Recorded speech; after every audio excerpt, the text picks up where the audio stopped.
Good morning, Knicks Nation. Today is Tuesday, the 3rd day of June 2025. I hope you're all safe and healthy today. I hope your family's safe and healthy and that the needs of you and your family in terms of food, shelter, clothing, as well as health are being met today. Blessings upon those that work in the healthcare field, trying to help people heal, along with the first responders, trying to save people's lives. Those that pick up garbage, keep our places clean. Those that make deliveries for our convenience. Double blessings for the men and women out here trying to help rescue, deliver, recover teenagers and children that are victims of child molestation and pedophilia. Helping those that are victims of prostitution, pornography, child pornography, human trafficking, and sex slavery. Double curses on all the perpetrators, profiteers, and perverts that create the demand that these industries supply. Finally, double blessings upon the homeless. More than 700,000 men, women, children, families, senior citizens, and military veterans homeless in the United States. Blessings upon them, for theirs is the kingdom. You know, I wasn't going to do a video today, but the responses to yesterday's video compelled me to do one. I often say that media and content creators, supposedly representing Knicks Nation, are short-sighted. It's a disease in Knicks Nation, being short-sighted. For example, it creates a situation where people bring the short-sighted views to my channel and then are surprised when I'm not with them. So let me just, we're going to talk a little bit about Cap today. But let me just break down a couple of things for you delusional people. Dante DiVincenzo is not going to be walking through that door. Why? Because Minnesota is very happy with him. They wanted him in the trade to get him. They did not want Julius Randle. They wanted Dante, and they got him in the Cat trade. 2, the Knicks have Cat now, and they've already allocated for him for the next 3 or 4 years. That's why. Secondly, somebody said, don't be surprised if we get Julius Randle back. No, it's never going to happen. Julius Randle is not walking through that door. Why? Because we have Cat. He costs $50+ million a year, and they're not adding another $30 million to Juju. 3, please stop listening to falsehoods about trading Cat. It's not going to happen. Let me explain. The Knicks are now a long-term sustainable winner. What that means, among other things, is they don't take short-sighted views of trades. They look long-term, like 3 to 5 years. So when I talk, if somebody came and tried to ascribe to me that I didn't think the Cat trade was ever happening, which is why I keep receipts, I sent them the video from 2 years ago where I talked about the trade for Cat, for Julius Randle. Didn't have Dante yet, so I didn't add him. I talked about Obi in that. But Ju for Cat was the foundation of the trade 2 years ago, okay? If I'm looking at it 2 years out, professionals that are being paid lots of money to do this are looking at it further out than I am. So just because somebody just discovered that Cat's being paid $53 million next year, that's because you just saw it or some idiot just saw it, doesn't mean the Knicks just saw it. So they built the team, as James Dolan said, for multiple years. They're not making changes to that. Okay? That was just all the first point. Stop fantasizing about people that are never coming here. Number 2, don't disrespect the current crop of players for guys on the other side of the street because you think the grass is greener. Somebody mentioned Alvarado from New Orleans. Number 1, he just signed a 2-year, $9 million deal, 4.5 per, which makes him too expensive for the Knicks. Number 2, we do have Shamet and Wright that just performed very well for us. So don't be bringing up players as if you could take a loaf of bread off the shelf and just add them. Then please stop with the Kevin Durant fantasies. Oh my God. Number 1, he's too expensive. We're not trading half our team for this has-been. Number 2, Kevin Durant played with Russell Westbrook and James Harden on one team, didn't win a championship. Kevin Durant played with James Harden again, and Kyrie Irving didn't even make the playoffs. This year, he was with Booker and Beal. They went nowhere. The only time he wins is when he was playing with Hall of Fame Stephen Curry, Hall of Fame Splash Brothers, Thompson, and Draymond Green. That's when he won. And they didn't need him. Draymond Green made it clear. We did not need Kevin Durant to win a championship. So stop with the fantasies about Kevin Durant. Stop all fantasies, please. Let's stay in the realm of reality.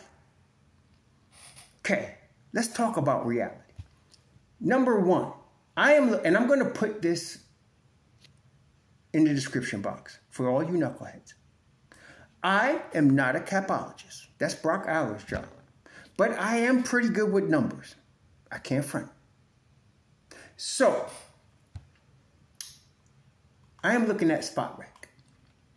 This particular year, 2025, we have two major players, well, really three, but two that must get extensions. Otherwise, they will become unrestricted free agents.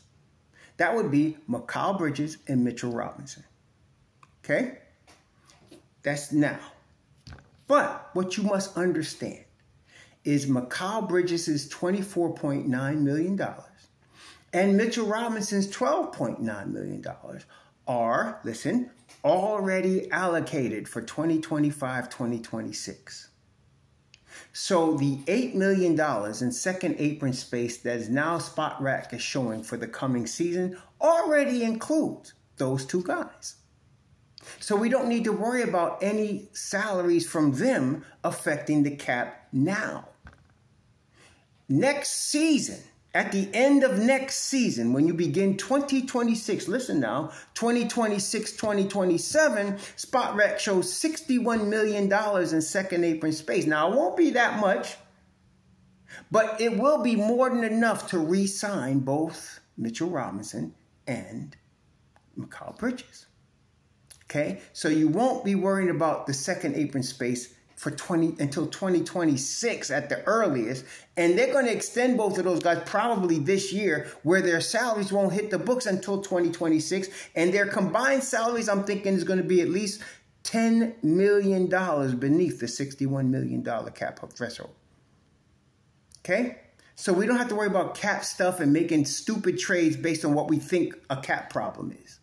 Now, right now, this summer, okay, they have what they call allocation or holds. That represents placeholders for players that will be or could be on the roster. Now, there are three guards that we're dealing with: Cameron Payne, Landry Shamet, and DeLon Wright. Don't mention another guard from another team. I don't want to hear nothing about Alvarado. I don't give a crap about whoever. We're dealing with these three guys. Each of these three guys, Cameron Payne, Landry Shamet, and DeLon Wright, are free agents. Okay? Each one of them, free agents. Each one of them has an allocated amount of $2.3 million. So, for hypotheticals, they have an $8 million space in the second apron. If they did sign all three of these guys, the total of them would be less than $7 million. I don't think they're going to keep all three. I think they keep Wright and Shamet because they're, first of all, Cameron Payne, I like Cameron Payne. I'm not saying Cameron Payne can't play NBA basketball. He's been around a minute. He obviously is an NBA player, but he's a little bit more erratic, less steady than Wright and Shamet. If you want Tibbs' trust, you must be dependable, steady. You must give something he can expect. In other words, he can expect you to be available. He can expect you to perform the role that he wants you to perform consistently. For example, with Wright and Shamet, they will both play high-level team defense. And both of them can hit big shots. And Shamet's actually she's even a more sharpshooter, right? So you can expect that from them. They're also heady players. They don't make a lot of turnovers, neither of them. So you can use them in sets where you're not going to be worried about them making stupid mistakes, which Tibbs hates, which is why he doesn't play rookies. Rookies, by virtue of them being rookies, make stupid mistakes. He does not want that. So they'll probably keep 2 of those 3 guys. I'm thinking again, Wright and Shamet. Now, what NBA players want, of course, is the most money they can get. So a guy like, say, Wright is 33 years old. Okay, at this stage of his career, any 1-year deal he can get, he's going to be happy with. The more the merrier. So we can lose either of these guys as free agents if another team offers them more than the Knicks offer them. In Wright's case, he might get a $3.5 million offer somewhere. That's an extra $1 million too. That's real money. So he might take that and go somewhere.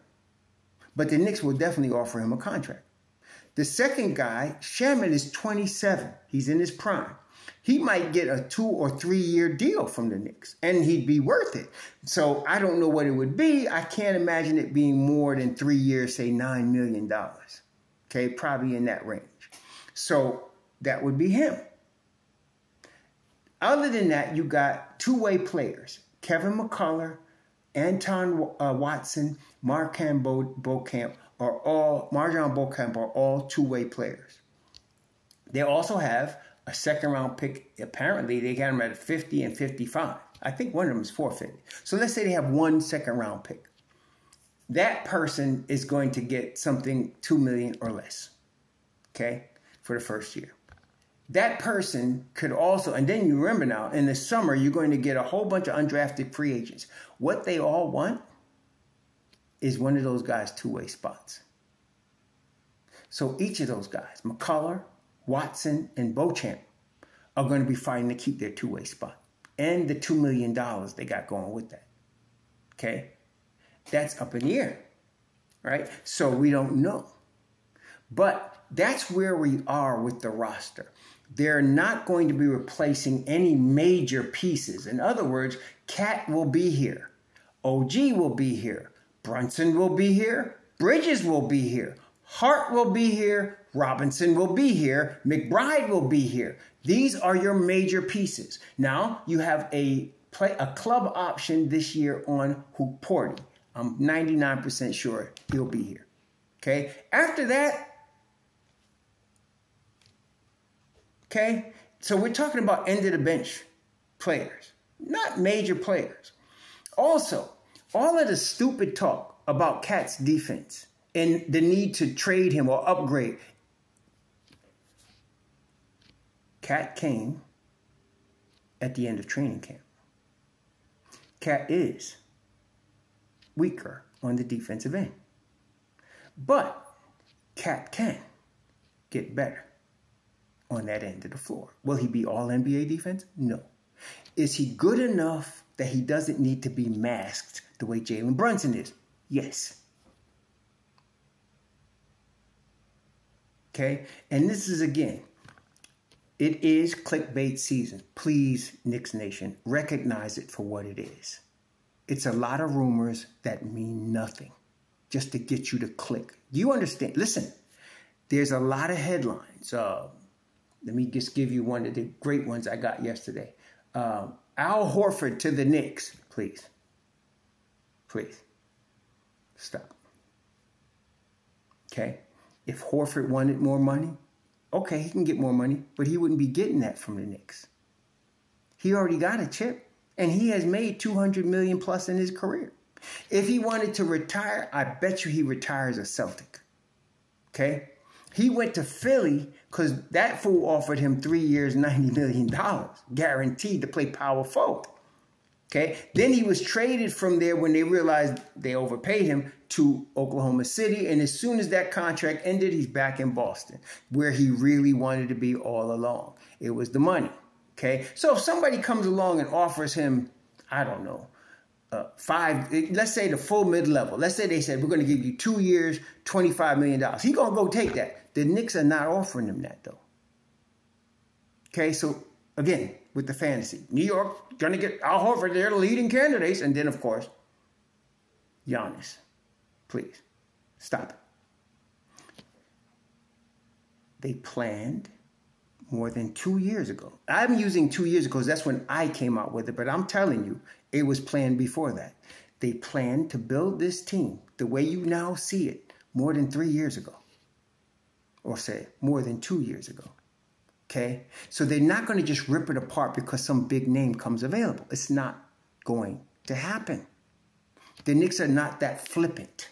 See? Fans are flippant. What do I mean by that? They'll be in one direction and then something happens and they flip directions. The Knicks management is not like that. And thank goodness they're not, because we have seen 20 years of that. 20 plus years of that before this management. Okay? And if you actually do want to see the Knicks successful, you would not want a return to that type of management. You want steady. You want solid. You want clear thinking. You don't want flippant. You don't want here today, gone tomorrow. You don't want that. We've seen it. Most of us remember it. That have been fans more than just, if we weren't born in the 90s, we understand that. And we don't want that. Okay? The Miami Heat don't operate that way. San Antonio don't operate that way. Boston don't operate that way. We're now in that class. We don't operate that way. So, the Knicks will get better. The continuity is strong with this team. Probably tomorrow, I want to do a video on Jalen Brunson because he's the head of the snake and his mindset is going to be important to how far we go next year, followed by Karl-Anthony Towns. But today, I want to talk a little bit about Cat. We're going to get more into Cat as we get closer to July 1st. But for today, let's just get these points. No, Dante DiVincenzo is not going to be walking through that door. Much as how many candles you light, how much you pray, it ain't going to matter. No, Julius Randle's not walking through that door. No matter how many pray, how many candles you light, it don't matter. No, they're not trading Karl-Anthony Towns after they took all of that to get him. Yes, they are going to re-sign Mikal Bridges, and yes, they're going to be better next season. Only thing going to stop the Knicks next year is injuries. Nobody can control that. Okay? Mitchell Robinson looked really good, though, coming back from the injuries he had. He's in really good shape. You're going to continue to see that over the summer. He'll enter camp in good shape. How much he plays, I don't know. I do know. He's going to play probably 25 minutes a game. But whether he starts or not, I don't know. I expect that he's starting next to Cat playing the power forward position. Cat offensively cannot be guarded at the 5 spot. He cannot.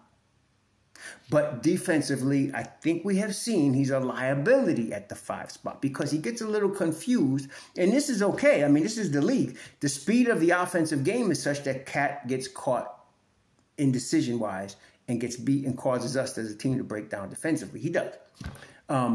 But again, Tibbs, if you recall, please remember this.